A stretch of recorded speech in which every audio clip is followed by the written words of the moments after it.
Hey guys, it's Solange. Welcome back to my channel. Welcome back. Thank you so much for more than 400 subscribers. If you're now visiting my channel for the first time, thank you so much for clicking on my video. So let's get right into the tutorial. Today I'm going to show you how to do this simple exposed zipper like a vest top. So the first thing I'm going to do is mark a straight line at the top of my pattern paper. This it will serve as our shoulder line. We're going to take our shoulder measurement, divided by 2 and add half of an inch. And guys, if you need assistance on how to take your measurement, I will link that video in the description below for you, along with all the materials for this simple tutorial. The next thing we're going to do is mark down 9 inches from that shoulder line that we just created and square it across.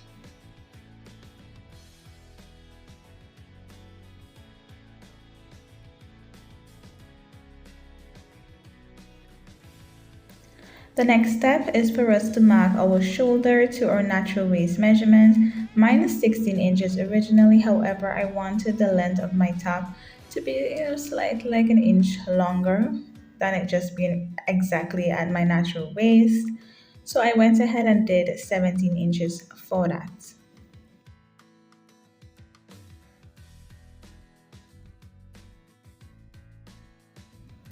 The next thing I'm going to do is take the same calculation I got for my shoulder measurement, which was the 8 inches I marked previously at the top, and then I'm going to take my bust circumference measurement and divide it by 4 and place a mark on that same line.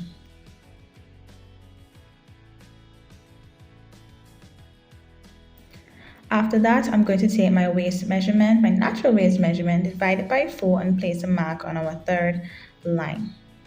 Now, all that's left to do for now is connect our lines together. So using a straight ruler, I'm connecting both of my shoulder measurement lines and I'm connecting my bust to my natural waist measurement line. On your shoulder line, you're now going to mark down 1 inch.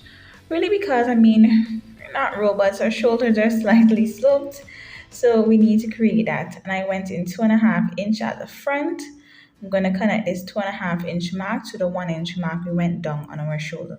This is supposed to be a straight line, never mind the little bump that is there. My finger just got a little, put up there. So that's why it's looking that way, but it's supposed to be straight.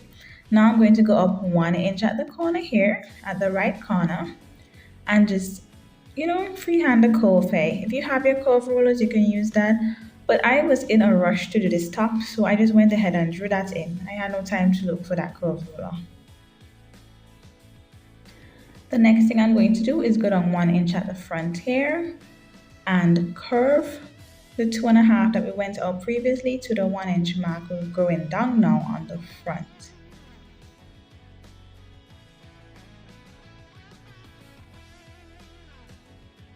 I'm now going to go down 3 inches from that same shoulder line and place a dot. It's just to determine how long I want the front of my top to be, how low I want the zip to drop. So that's why you see me here placing the zipper on the actual pattern paper to determine if that's a good enough, low neckline for me, because I didn't want it to be too low. The point of the zipper being in the front is for me to adjust it how I wish. So yes, I went ahead and used the 3 that I previously marked, and now I'm going to just draw a curve there. This lower one is my front neckline. The previous one with the 1 inch will serve as our back neckline. But we don't have time to draft separate patterns at the moment, so that's why I did both necklines on the same paper. Now the next thing to do is find the midpoint of the curve as I'm showing you here, your armhole curve. Whatever is the middle of that, you're going to now go in about an inch from that and place a mark.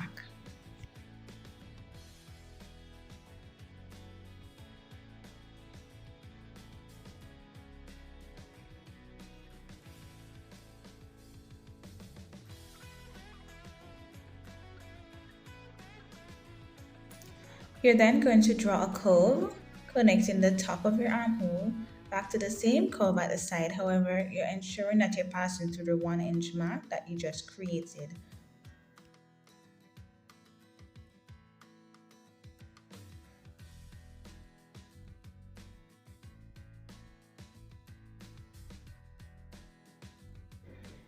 Now I'm just placing in some quick markings for you. So was our bust line.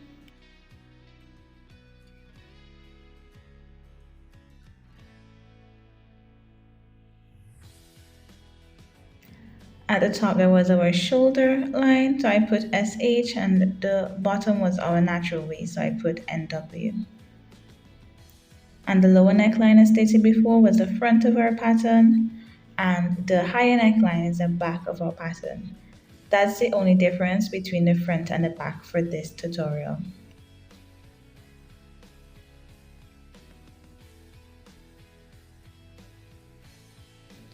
And we are finished with the pattern drafting aspect of the video. Just go ahead and cut it out. Happy cutting! And I'm cutting at the neckline, which is my back neckline first, because we can always adjust our pattern and cut off that neckline to create our front one later on.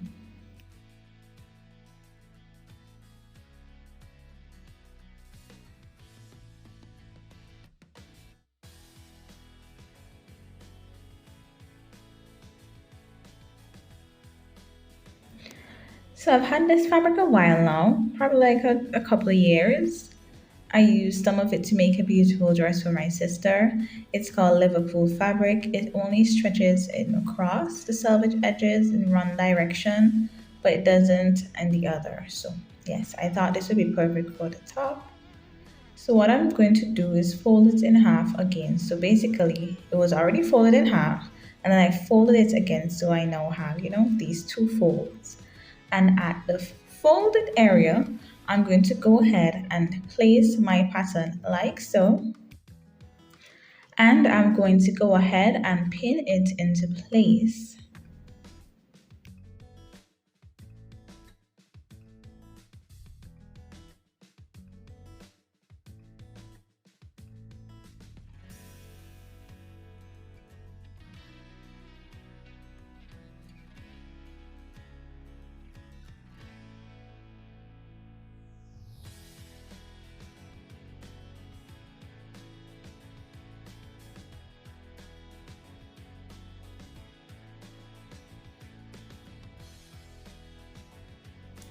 Once you have that pinned into place, we're going to go ahead and cut out the pattern. However, what I did, I forgot to add some seam allowance at the very bottom of our pattern. So you can make a note on your pattern paper in case you decide to reuse this to make another top as this. So I'm just gonna add on 1 inch at the very bottom there before cutting out the rest of my pattern.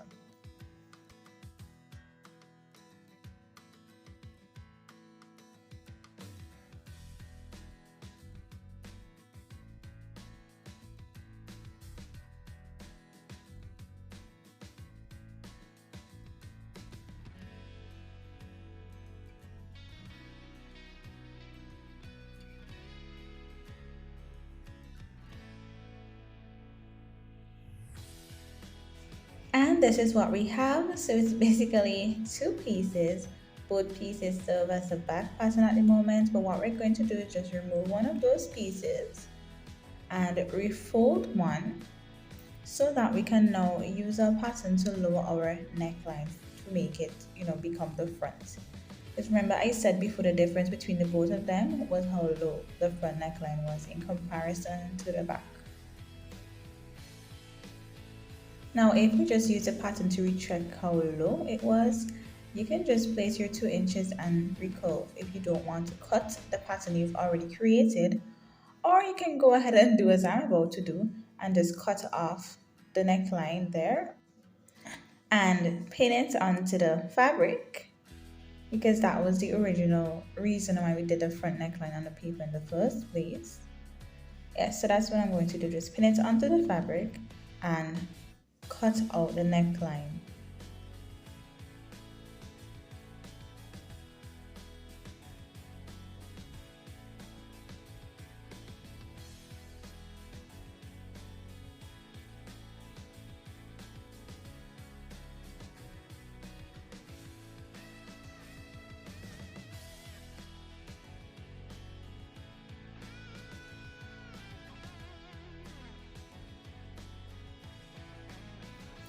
So now we have our front of our top, and we also have the back as we had before for our top. And then you see the only difference is just that the front neckline is 2 inches lower than the back.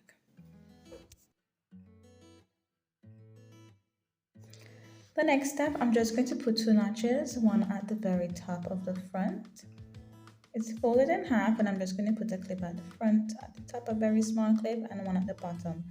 This is going to help us to find the center point for the front of our top to insert our zipper as straight as we can in the middle.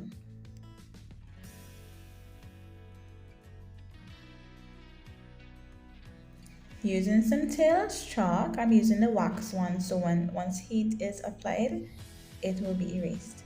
I'm just going to go ahead and put a straight line right in the middle of where I notch at the top and the bottom down the middle of the front.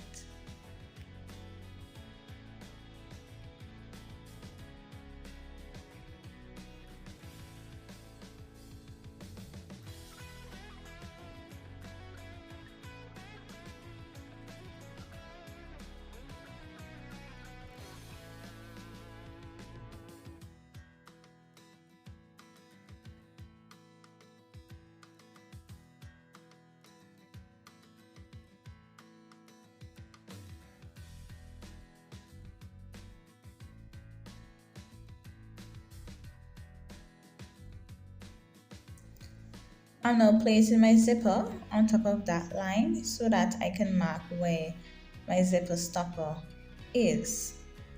Because we need to ensure wherever we're putting in the zip, we're sewing up to the point where it stops.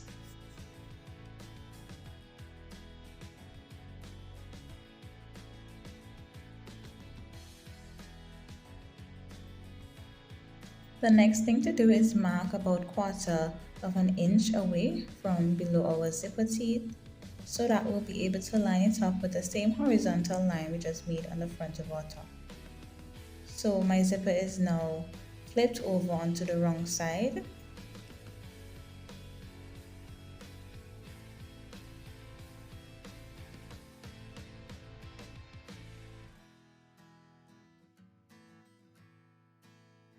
And I'm just going to pin it into place. Now this is my first time inserting a zipper like this, so forgive me if I'm a little clumsy with it. I am just trying to make a quick crop top. I'm just going to run a few stitches across there to secure that into place. So this is what it looks like, and on the back you're just going to see a few straight stitches running across where we just sewn our zipper end. Now at the end of our zipper there, we're going to take our chalk and mark a slight triangle at the very end. This is to remind us that we're going to cut through these in a bit.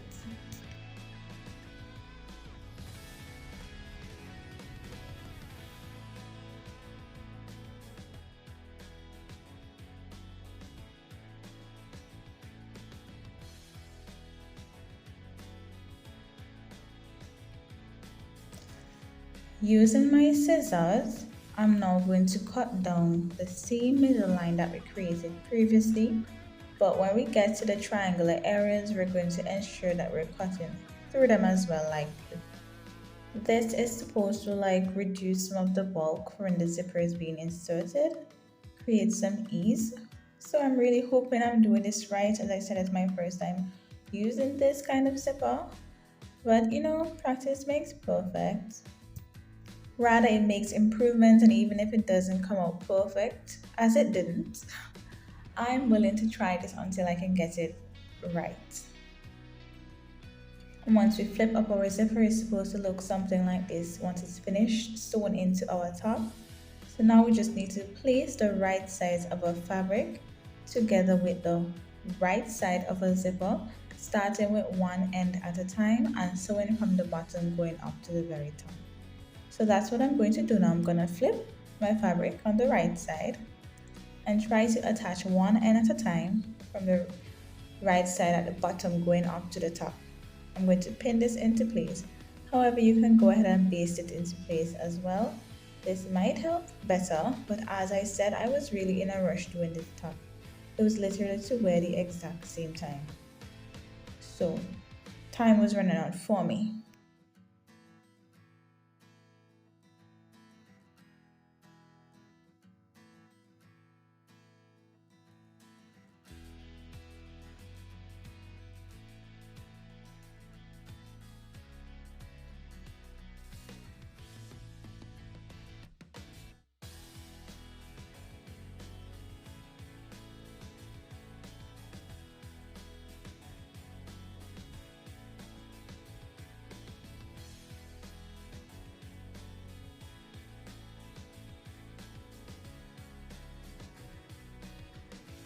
So this is what it looks like once I've already pinned that into place.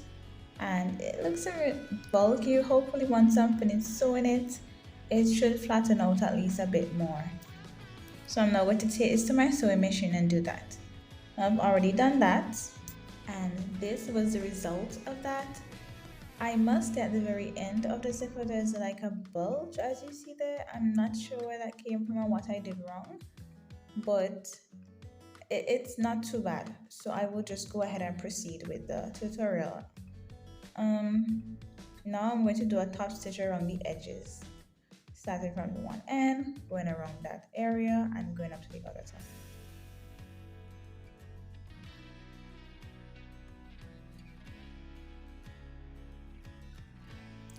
So I've done my top stitch and the bulge is still there, sort of. Um, no, I don't feel disappointed because I'm so proud of myself for getting this far with this type of a zipper that I've never used before. So I'm gonna go ahead and continue my top and wear it. Next step, I'm placing right sides together, the back and the front of my top, and I'm going to sew along the sides and the shoulders. And when sewing this material, I'm just using a regular stretch stitch, but if your machine has a stretch stitch, you can use that as well. I believe that will be better.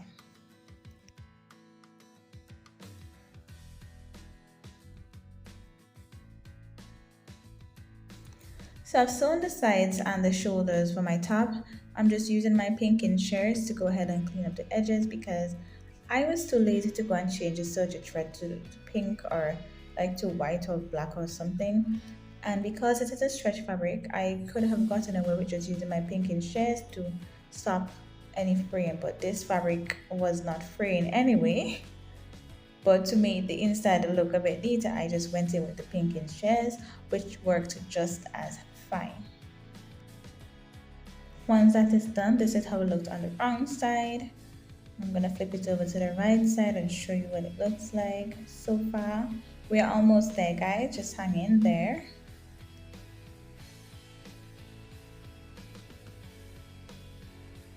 And so far I like it, despite the little bulge at the end of the zip. It's actually looking very nice. So what's left to do is to clean up the end. Remember we added 1 inch allowance down there, so I need to hem that into 1/2 inch twice. And then we need to clean up the neckline and the armhole. So I had some scrap fabric remaining from my top, and what I'm going to do is just cut a few bias strips. Now if you need to know how to make bias binding, I will also link that video in the description below so you understand how to make it. So I won't be able to do another tutorial with this, but I'm just cutting some diagonal strips of fabric so that I can rest it to clean up my neckline a bit. And I also realized later on that I should have probably cleaned up my neckline first maybe and then inserted my zipper. I'm not sure if that would have looked better, but I wanted the neckline to look, a bit better. But at least now I know for next time what to do first, as I was basically winging it at this point.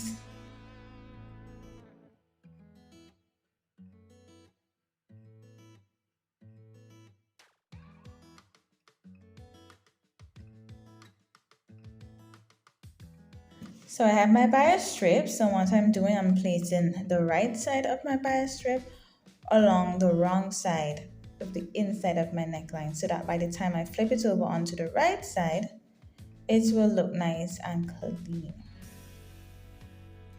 And I'm just going to stitch it going all the way around from one end of the neckline to the other end. Now I've already done that. This is what we have. This is what I was speaking about. So now I can get to fold that twice. So I'm going to fold it,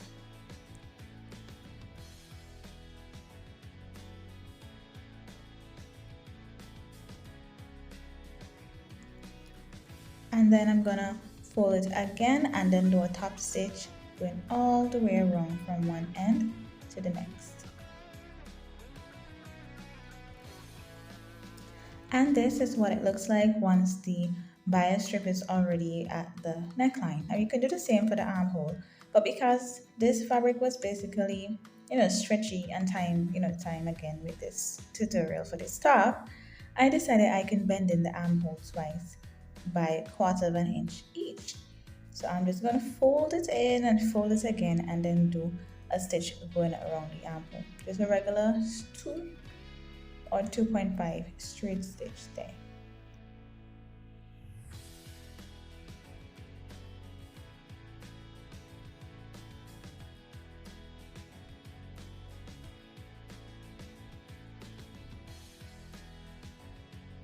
Now I've done that and this is what my top looks like. It's so cute. I mean, never mind the bulge again at the end of the zip, but it's really, really beautiful, I believe. So I will correct my errors next time I do something like this.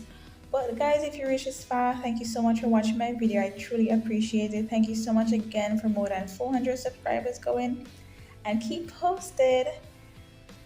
Don't forget to like, subscribe, and share. Until next time.